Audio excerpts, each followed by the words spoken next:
Hello everyone, good morning. कैसे हैं आप सभी? आई होप आप सभी बहुत अच्छे और अपने एग्जाम की प्रिपरेशन खूब अच्छे से कर रहे हैं।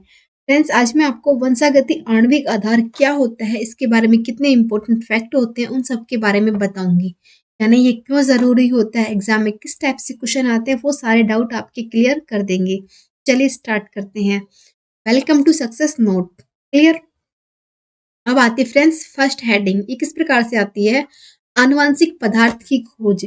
यानी सबसे पहले बात तो यही आती है कि आनुवंशिक पदार्थ होता क्या है, तो इसकी खोज के बारे में क्या क्या डिस्कशन हुए थे, कैसे कैसे बात हुई थी, उन सब के बारे में बताते हैं।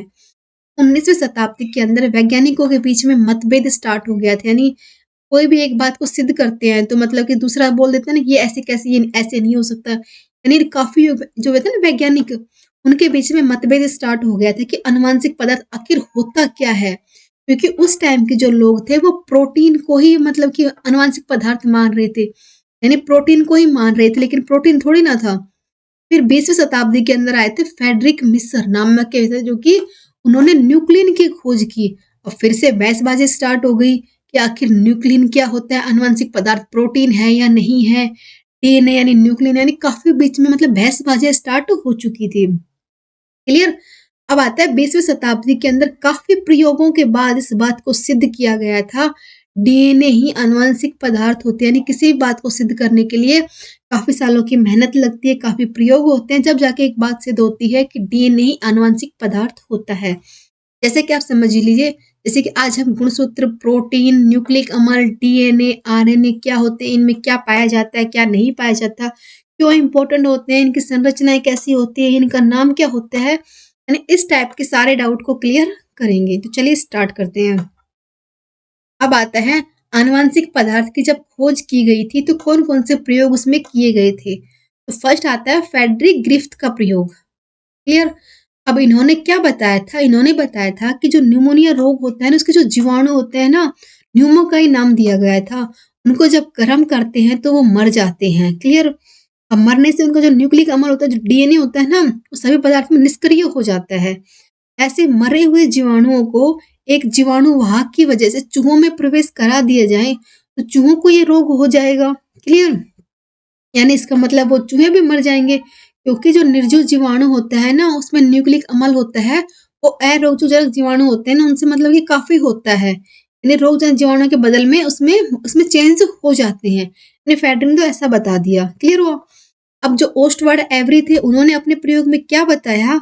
इन्होंने बताया कि ग्रिफ्थ के बाद ओस्टवार्ड एवरी ने अपने वैज्ञानिक उनके जो साथी थे, उनकी हेल्प लेके इस बात को बताया कि एक रोगजनक जीवाणु को आनुवंशिक रूप से मतलब ट्रांसफर होने के लिए रोगजनक जीवाणु में डीएनए में बदलना पड़ता है, नहीं कि प्रोटीन में। क्लियर। क्योंकि फेडरिक ने तो प्रोटीन बताया था कि प्रोटीन निष्क्रिय हो जाता है, लेकिन ओस्टवार्ड एवरी ने बताया कि वो डीएनए में बदलता है, नहीं कि प्रोटीन में। क्लियर। यानी यह बात स्पष्ट हो गई कि डीएनए ही आनुवंशिक पदार्थ होता है। यानी ये एक बात यहाँ पे नोट करके दी गई है। शीघ्र अल्फ्रेड मलकाई ने इस बात को सिद्ध किया कि जीव की जो समस्त दैहिक कोशिका होती है ना, वो डीएनए के समान होती है। यानी जो डीएनए युग्मक का आधा होता है। क्लियर। अब हुर्से और चेंज नामक वैज्ञानिक आए। उन्होंने अपने प्रयोग से मतलब प्रयोगों से किस बात को साबित किया कि डीएनए आनुवंशिक पदार्थ होता है। यानी कुल मिला के इन सारे प्रयोगों से इस बात को सिद्ध किया गया कि डीएनए यानी आनुवंशिक पदार्थ होता है। डीएनए एक पीढ़ी से दूसरी पीढ़ी में ट्रांसफर कर लेता है। यानी काफी प्रयोगों के बाद, काफी सालों की मेहनत के बाद इस बात को सिद्ध किया गया था कि डीएनए एक आनुवंशिक पदार्थ होता है। इसका मतलब ये हुआ कि डीएनए एक पीढ़ी से दूसरी पीढ़ी में चेंज हो जाता है। क्लियर। अब आता है कि डीएनए होता क्या है। हम काफी देर से पढ़ रहे हैं कि डीएनए होता है, डीएनए होता है। डीएनए होता क्या है? तो डीएनए होता है डीऑक्सीराइबोज न्यूक्लिक अम्ल। काफी बार इसकी फुल फॉर्म एग्जाम में पूछी गई है, तो अच्छे से याद कर लीजिए। डीऑक्सीराइबोज न्यूक्लिक अम्ल। डीएनए एक आनुवंशिक पदार्थ होता है जो कि एक पीढ़ी से दूसरी पीढ़ी में स्थानांतरित होने का कार्य करता है। यानी जो उनके लक्षण होते हैं ना, उनको एक पीढ़ी से दूसरी पीढ़ी में ट्रांसफर करने का जो कार्य होता है, वो डीएनए का होता है। क्लियर हो गया। अब है ना, स्विट्जरलैंड के एक प्रसिद्ध वैज्ञानिक थे फ्रेडरिक मिसर। उन्होंने 1869 में ये बताया कि केंद्रक में मिलने वाला अम्लीय पदार्थ डीएनए की खोज से न्यूक्लियन का नाम दिया गया। क्लियर। अब डीएनए पादप विषाणु अतिरिक्त सभी जीवों में पाया जाता है। क्योंकि एक रासायनिक यौगिक होता है। जैसे कि हमारे शरीर के अंदर आत्मा ज़रूरी होता है, वैसे ही हमारी बॉडी के अंदर डीएनए होना भी बहुत ज़रूरी होता है। क्लियर? यानी इसी कारण डीएनए को ही शरीर की आत्मा का नाम दिया गया है। अब आते हैं डीएनए के मतलब रासायनिक प्रकार क्या-क्या होते हैं। यानी जो आपको ये संरचना दिखाई दे रही है, इसमें किस प्रकार के इसमें क्या-क्या कार्य करते हैं। केवल अब आता है शर्करा, फास्फोरस और नाइट्रोजनी क्षारक, ये इसके प्रकार होते हैं। सबसे पहले पढ़ेंगे शर्करा। तो ये क्या होती है? डीएनए में डीऑक्सीराइबोस शर्करा पाई जाती है। समझ में आया? जो कि फास्फोर समूह क्या होता है? फास्फोरिक अम्ल से भरा होता है, जिसकी HOPO4 हो गया।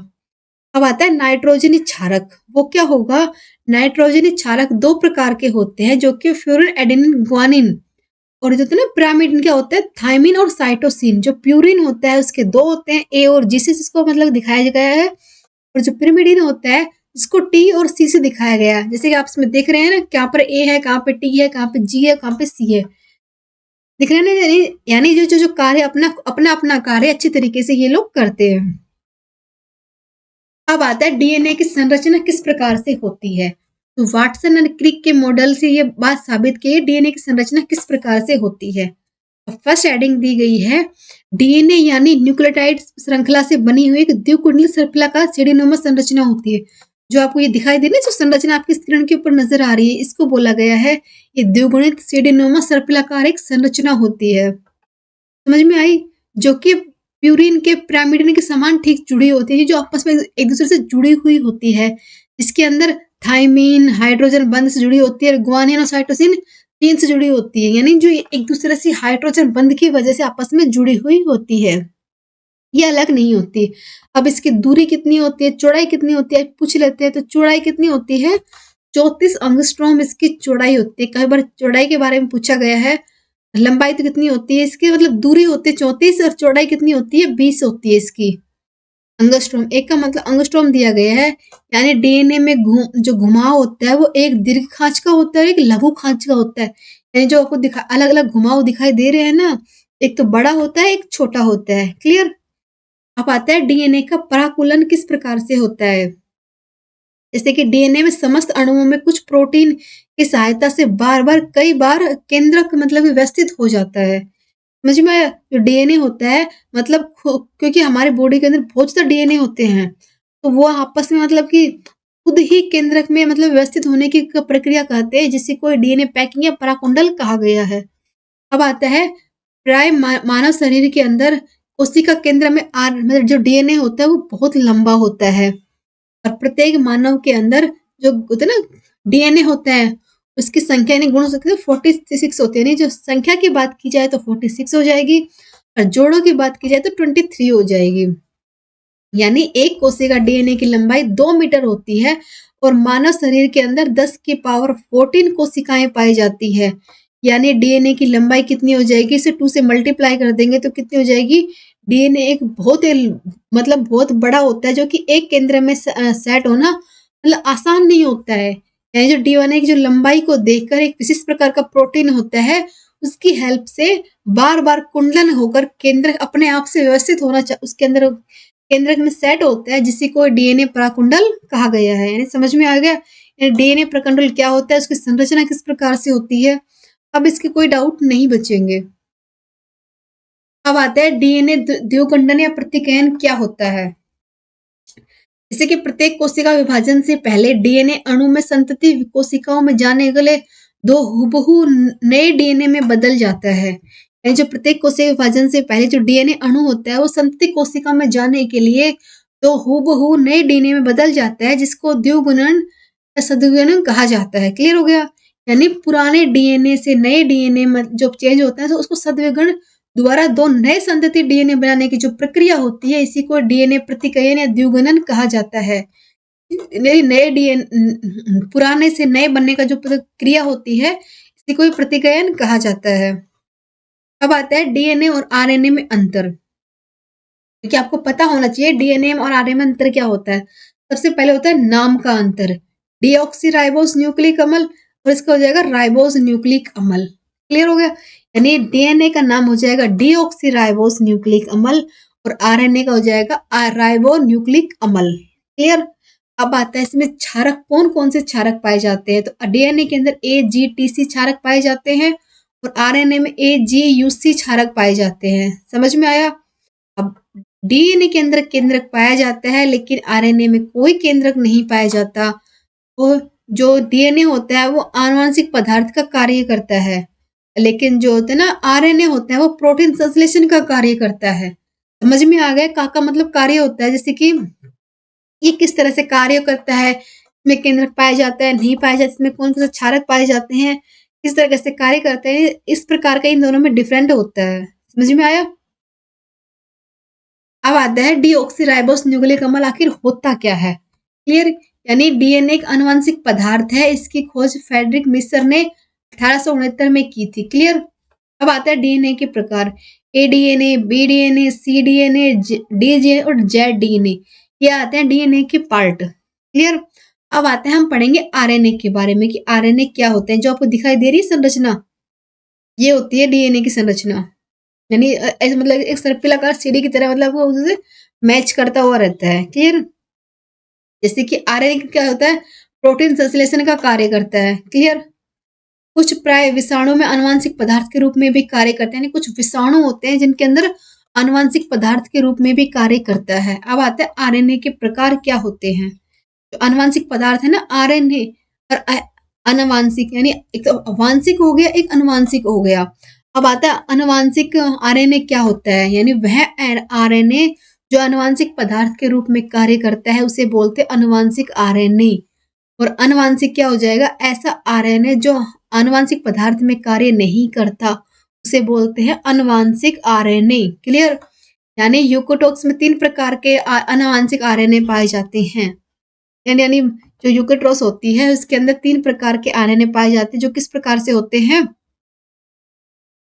देखिए फ्रेंड्स, अब मैं आपको कुछ बताती हूँ इंपॉर्टेंट बात, जैसे कि आपको स्क्रीन के ऊपर दिखाई दे रही है ना, Indian history, science notes, static GK, political, world geography या फिर इंडिया ज्योग्राफी, ये सब हमारे ई बुक हैं जो कि एग्जाम के लिए बहुत इंपॉर्टेंट है। आप किसी भी एग्जाम की प्रिपरेशन कर रहे हो, यानी ऐसा कोई एग्जाम है ही नहीं, चाहे राजस्थान का हो चाहे अदर स्टेट का हो, जिनके अंदर इस सब्जेक्ट से क्वेश्चन नहीं आते हों।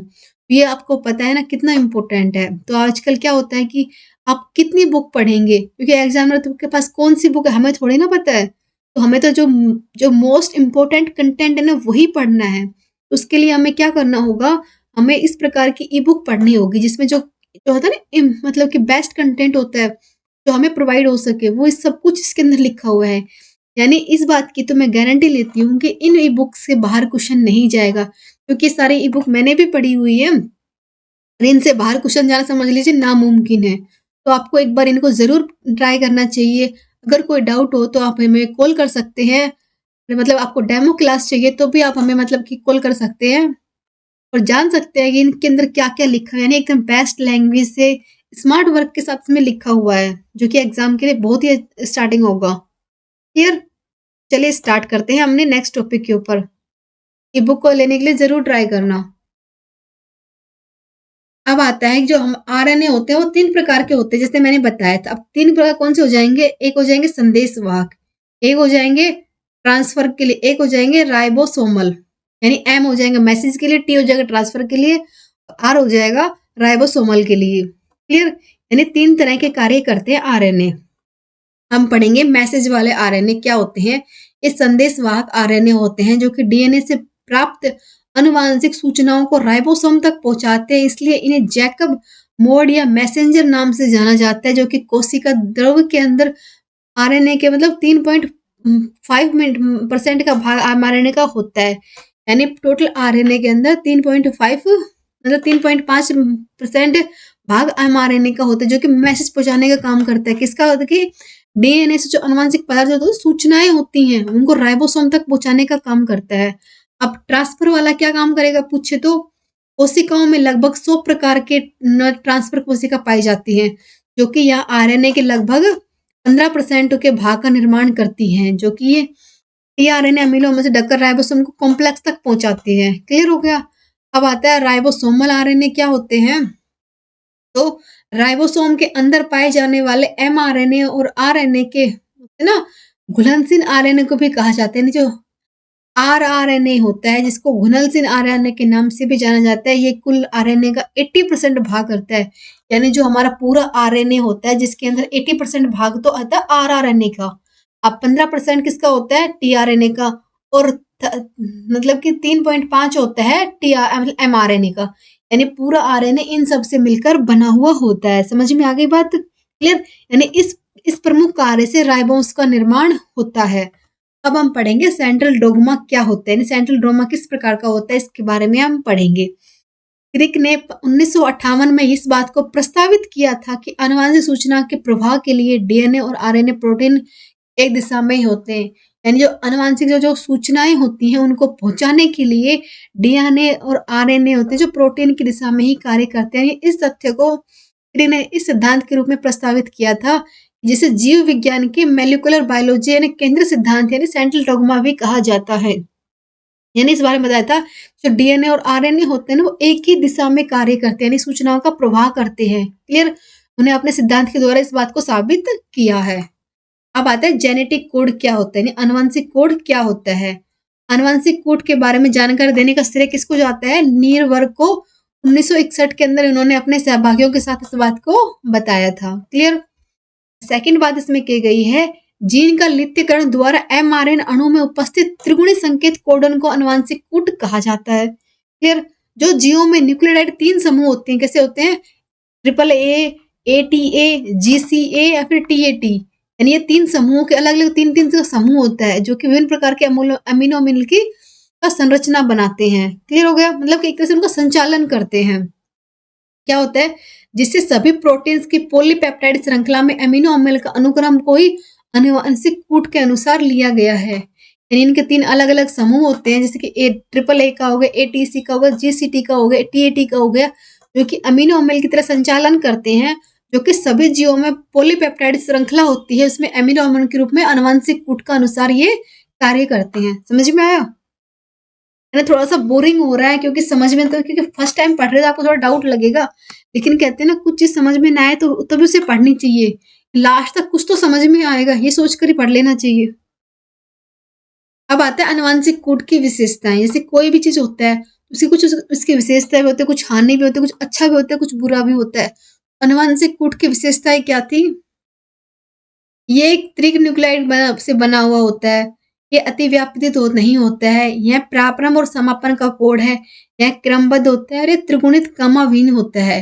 यानी जो आनुवंशिक कोड होता है त्रिन्यूक्लियोटाइड से बना हुआ होता है, अतिव्यापित नहीं होता है, इसमें प्रारंभ और समापन के कोड नहीं होते हैं, यह क्रमबद्ध होता है और त्रिगुणी संकेत में कमाहीन होता है। समझ में आई? ये इनकी विशेषताएं थी। अब हम किसके बारे में पढ़ेंगे? जीन अभिव्यक्ति का नियमन क्या होता है।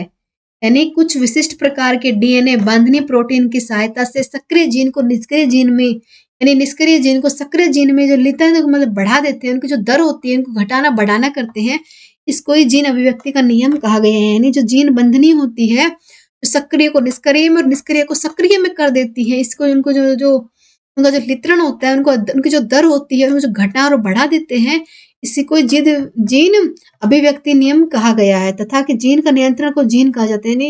यानी जो जीन्स को कंट्रोल में करते हैं उनको ही जीन कहा गया है। क्लियर? अब आते हैं अनुलेखन। अनुलेखन क्या होता है? डीएनए अणुओं में विशेष खंडों के पर उनके अनुपूर्वक प्रतिलिपियों के रूप में एमआरए अणुओं का संश्लेषण होता है और यह क्रिया कोशिका में केंद्रक में होती है। यानी जो ये प्रोसेस होता है, ये पूरा प्रोसेस कोशिका के केंद्र में होता है और प्रत्येक जीन सिस्टोन के शुरू में प्रोमोस्टर स्थल से अंत का समापन करते हैं।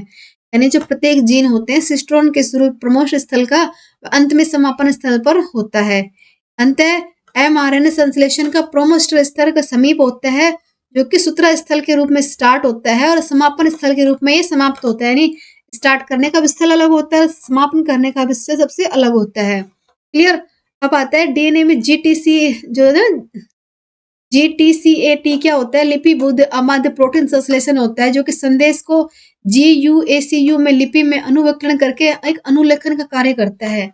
जैसे कि डीएनए में जीटीसी होता है, जो लिपि होती है उसको अमाध्य प्रोटीन संश्लेषण से संदेश में जीएसीयू में लिपि में अनुलिंकरण करने की क्रिया को ही अनुलेखन कहा जाता है। समझ में आ गया कि अनुलेखन क्या होता है? अब आता है अनुलेखन की क्रियाविधि किस प्रकार से होती है। जैसे समझ लीजिए जो आरएनए पॉलीमरेज एंजाइम होते हैं, में जो डीएनए होती है वो कुंडलियों से जुड़ी होती है। यानी आपने देखा होगा इसकी संरचना में जो डीएनए होते हैं वो आपस में कुंडलियों की तरह आपस में जुड़े हुए होते हैं। क्लियर हो गया। जैसे कि बात की जाए तो डीएनए की दोनों श्रृंखलाओं अलग अलग होती हैं। क्लियर। मतलब आरएनए के जो पॉलीमरेज एंजाइम होते हैं वो कुंडली के रूप में जुड़े हुए होते हैं, लेकिन डीएनए की दोनों श्रृंखलाएं अलग अलग होती हैं। क्लियर। इसमें क्षारकों का युग्म होता है। क्लियर। राइबोन्यूक्लियोटाइड में ट्राइफॉस्फेट या मोनोफॉस्फेट में बदल जाता है। यानी जो राइबोन्यूक्लियोटाइड होता है वो ट्राइफॉस्फेट का मोनोफॉस्फेट में बदल जाता है। जो कि मोनोफॉस्फेट अणु होता है वो फॉस्फोएस्टर बंधों का निर्माण करके आरएनए पॉलीन्यूक्लियोटाइड का बंध का निर्माण करते हैं। यानी पॉलीन्यूक्लियोटाइड जो श्रृंखला होती है उसका समापन हो जाता है और डीएनए अणु का पूर्व जो है ना, तो डीएनए होता है अपने जो पूर्व कंडीशन होती है उसके अंदर वो आ जाते हैं। यानी उस डीएनए को अपने पूरी स्थिति में आने के लिए इन सभी प्रोसेस से होकर गुजरना पड़ता है। समझ में आया। अब आता है अनुवादन क्या होता है। एमआरएनए को न्यूक्लियोटाइड श्रृंखला में एमिनो अम्ल की पॉलीपेप्टाइड श्रृंखला में बदलने की क्रिया को अनुवादन कहते हैं। यानी जो एमआरएनए होते हैं उनको न्यूक्लियोटाइड श्रृंखला से एमिनो अम्ल की पॉलीपेप्टाइड श्रृंखला में बदलने की जो क्रिया होती है, रूपांतरण होता है, उसी को अनुवादन मतलब रूपांतरण कहा गया है। अनुवादन की क्रिया विधि किस प्रकार से होती है, किस प्रकार से ये कंप्लीट प्रोसेस होता है। एमिनो अम्ल का संकीर्ण होता है। टीआरएनए अणु का संक्रिय एमिनो अम्ल का संलग्न होकर एमिनो एसिड बनाता है, जबकि एमआरएनए राइबोज से जुड़ जाता है और पॉलीपेप्टाइड श्रृंखला को द्विगुण कर देता है और पॉलीपेप्टाइड श्रृंखला का समापन हो जाता है। समझ में आया। यानी जो अमीनो की क्या क्या प्रोसेस इसका होता है।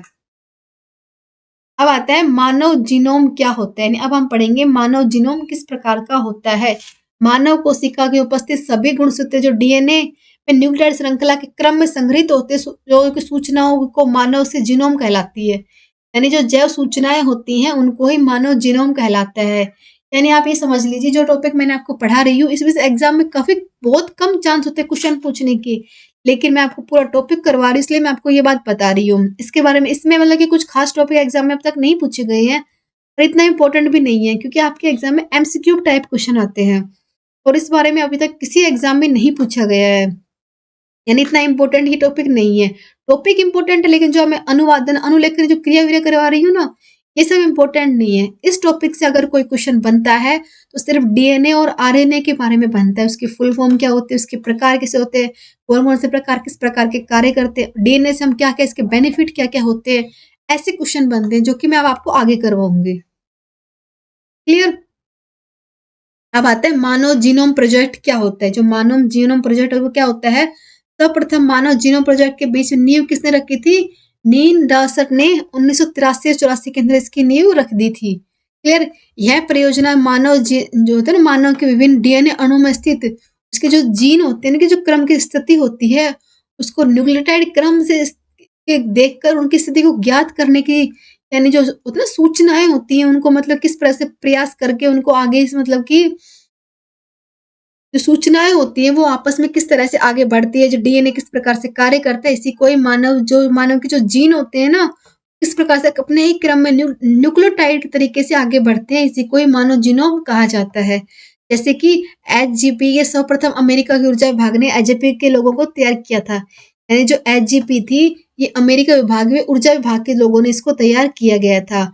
यानी जो एचजीपी थी इसके अंतर्गत बार बार मानव के 22 गुणसूत्र डीएनए श्रृंखला में का पता लगाया था। कब लगाया था, 19वीं शताब्दी के अंदर यह प्रकाशित हुआ था जिसके 2004 के पूर्ण मानव जीनोम श्रृंखला में ज्ञात किए थे कि मानव पूर्ण अनुवांशिक का एकदम स्पष्ट चित्रण दिखाया गया था। अर्थात कि मानव समस्त जीनों में उसकी समानता का वितरण किया जाना चाहिए। यानी पहले जो प्रथम बार किया गया था उसमें जो मानव के वैसे तो 23 होते हैं आप सबको पता होती है गुणसूत्र, लेकिन जो फर्स्ट टाइम जो मतलब कि प्रयोग किया गया था उसमें 22 ही निकले थे। तो इसके बारे में किसने बताया था, अमेरिका के तो ऊर्जा विभाग के एचजीपी के लोगों ने इसको तैयार किया था, उन्होंने इसे बताया था। 1900 में इसको प्रकाशित भी किया गया था, लेकिन 2004 के जो पूर्ण जीनोम श्रृंखला होती है उसमें ज्ञात करने पर इस बात को माना गया था कि मानव समस्त जीवों में उसकी समानता और वितरण के लिए जाना गया है। क्लियर हो गया। अब आता है मानव जीनोम का लक्ष्य क्या था। विभिन्न जनजातीय विकास में क्रम को ज्ञात करना, यानी विभिन्न होते हैं जनजातियां, उनके विकास किस प्रकार से कर पाए, असाध्य रोगों को ठीक करना। क्लियर। अब आता है मानव जैविक सूचनाओं को कंप्यूटरित करना। अब गुणसूत्र की स्थिति को क्रम से पता लगाना, यानी जो गुणसूत्र की स्थिति देखकर उनकी संरचना और कार्य के बारे में पता लगाना। अब आता है संरचित जीनों की पहचानना, अनेक जीवों में जीनोम का चित्रण तैयार करना, यानी मोनोजीनोम प्रोजेक्ट होता है, उसकी उपयोगिता किस प्रकार से थी, रोग उत्पन्न करने वाले न्यूक्लियोटाइड होते हैं, उन सब के बारे में पता लगाना, जिससे रोगों की उत्पत्ति को हम रोक लगा सके। क्लियर। मानव या फिर मानव शरीर में अनुवांशिक वंशावली को निर्धारित करने में सहायक करना। अब अनुवांशिक रोगों को पहचान करने के लिए मतलब जो होता है ना, जो पीढ़ी दर पीढ़ी जो रोग फैलते हैं उनकी पहचान करते हैं, जैसे कि हीमोफीलिया। अब आता है डीएनए अंगुली छापने अपराधी की पहचान करना, जैसे कि जो मतलब कुछ भी हम ढूंढ मतलब कि कोई भी खोज होती है, प्रयोग होते हैं, उनसे कुछ ना कुछ बेनिफिट तो होते हैं। तो मानव जीनोम की क्या क्या उपयोगिता होती है, तो ये उपयोगिता इस प्रकार से होती है जैसे कि कोई भी रोग होता है वो वंशागति है, तो उसके मतलब लोगों से कैसे उसकी हेल्प कर सके, डीएनए का किस प्रकार से अंगुली छाप से अपराधी की पहचान कर सके, तो इन सब के ये सब बेनिफिट थे। अब आता है मानव जीनोम प्रोजेक्ट की विशेषता क्या क्या थी, यानी उसके उपलब्धियां बता दी। अब विशेषता बात कहते हैं, मानव जीनोम में 3 मिलियन से अधिक न्यूक्लियोटाइड होते हैं, जो कि एक जीन के लगभग 3000 न्यूक्लियोटाइड से होते हैं, जो कि सबसे बड़ी जीन डिस्ट्रोफिन लगभग 2.4 मिलियन क्षारकोश का अनुक्रम होती है। समझ में आया, यानी मानव जीन के अंदर लगभग 3000 न्यूक्लियोटाइड होते हैं, जो कि सबसे बड़ी जीन डिस्ट्रोफिन लगभग 2.4 मिलियन क्षारकों का अनुक्रम से मिलता है, यानी मानव जो होता है ना जीनोम में करीब 3000 यानी 30,000 क्रियात्मक जीन होते हैं, जो लगभग जो कि 2% भाग प्रोटीन कोडिंग के लिए उपयुक्त तो होता है। क्लियर हो गया। यानी मानव जीन को तैयार करने के लिए डब्ल्यूबीसी अथवा मस्तिष्क ऊतकों का डीएनए किया जाता है, जिसकी वजह से मानव जो जीनोम होते हैं वो तैयार होते हैं। अब हम पढ़ेंगे डीएनए, ये हमारा इंपॉर्टेंट टॉपिक, इससे एग्जाम पूछ लेते हैं। डीएनए फिंगरप्रिंटिंग क्या होती है, ये अंगुली छापन क्या होता है। तो डीएनए फिंगरप्रिंटिंग क्या होती है, ये एक अंडो युग्म से एंजाइम की सहायता से विदलन करके डीएनए खंडों की मैचिंग कर किसी व्यक्ति की पहचान के लिए डीएनए फिंगरप्रिंटिंग का यूज किया जाता है। क्लियर। यानी इस तरीके से किसी अपराधी को पकड़ने के लिए उसमें ये कार्य किया जाता है। जैसे कि इस तकनीक की खोज किसने की थी, एलेक्स जेफे ने 1986 के अंदर इसकी खोज की थी, जो कि कानून रूप से इसको वैध कर दिया गया है, यानी कानून की तरह से इसको माना गया था। डीएनए जो फिंगरप्रिंटिंग होती है वो एक बहुत ही अच्छी और एक मतलब कि अपराधी को पकड़ने के लिए बहुत मतलब कारगर साबित हुई थी। यानी प्रत्येक जीव में जो उसकी संरचना होती है अनुवांशिक विशिष्टता में अन्य जीवों में अलग अलग होती है, यानी सबकी जो अंगुली छापन होती है सबका फिंगरप्रिंट अलग अलग होता है, किसी का भी मैच नहीं करता, ये सिर्फ अपराधी का ही मैच करेगा। क्लियर। इसमें मतलब एक सही थी। अब आता है डीएनए फिंगरप्रिंटिंग की विधि किस प्रकार से होती है। डीएनए पृथक करना, यानी शुक्राणु रक्त कंकाल के सबका अलग अलग होना, यानी सबके शुक्राणु रक्त कंकाल सबके अलग अलग होते हैं। डीएनए को काटना, यानी अंड युग्म जो एंजाइम होते हैं उसको द्वारा इसको काटना, जैल विद्युत कण का संचालन करना, प्रो में वीएनटीआरएस के साथ जोड़ना और फिंगरप्रिंट लेना, ये सब फिंगरप्रिंटिंग की इसकी विधियां होती हैं। जैसे कि आता है डीएनए फिंगरप्रिंट के महत्व क्या क्या होते हैं, इसके मतलब कि महत्व क्या क्या थे। इसमें पैचवर्क निर्धारण करने में हेल्प मिलती है, व्यक्ति के दोष साबित करने में हेल्प मिलती है, हत्या बलात्कार जैसी घटनाओं में दोषी को पहचानने में सहायता हो जाती है, और बाढ़ भूकंप में मारे गए लोगों की पहचान होती है। यानी डीएनए जो फिंगरप्रिंटिंग होती है वो कितनी तरह से हेल्प करती है, पैरतक का निर्धारण कर देती है, जो कोई निर्दोष व्यक्ति होती है उसको निर्दोष साबित करती है, जैसे हत्या बलात्कार जैसी घटनाएं होती है उसमें दोषी की पहचान कर लेती है, और सबसे इम्पोर्टेंट कि बाढ़ भूकंप में जो जो लोग मर जाते हैं उनकी पहचान करने के लिए फिंगरप्रिंटिंग के बेस्ट ऑप्शन होता है, जिसकी वजह से लोगों की पहचान हो जाती है। यानी आप सबको ये टॉपिक खूब अच्छे समझ में आ गया, इसमें क्या क्या इंपॉर्टेंट है मैंने बता दिया। यानी इस टॉपिक से अगर कोई क्वेश्चन बनेंगे तो डीएनए और आरएनए के बारे में बनेंगे, और ऐसे क्वेश्चन इसमें नहीं बनते हैं। तो आपको इसी के बारे में ही पढ़ना है कि डीएनए क्या काम करता है, आरएनए क्या होता है, फिंगरप्रिंटिंग क्या होती है, यानी कैसे ये एक पीढ़ी से दूसरी पीढ़ी में ट्रांसफर होते हैं। क्लियर हो गया। और फ्रेंड्स हमारा कल का टॉपिक क्या रहेगा, वो रहेगा तंत्रिका तंत्र, यानी जो तंत्रिका तंत्र होता है वो किस प्रकार से कार्य करते हैं, हमारी जो पूरी बॉडी को जो कंट्रोल करने का जो कार्य होता है ना, वो किस प्रकार से हमारी पूरी बॉडी कंट्रोल में रहती है, यानी इसके बारे में हम पढ़ेंगे। आई होप कि आप सबको ये टॉपिक अच्छा लगा होगा, तो प्लीज़ अपना फीडबैक ज़रूर दें। Thank you. Like, share and subscribe करें।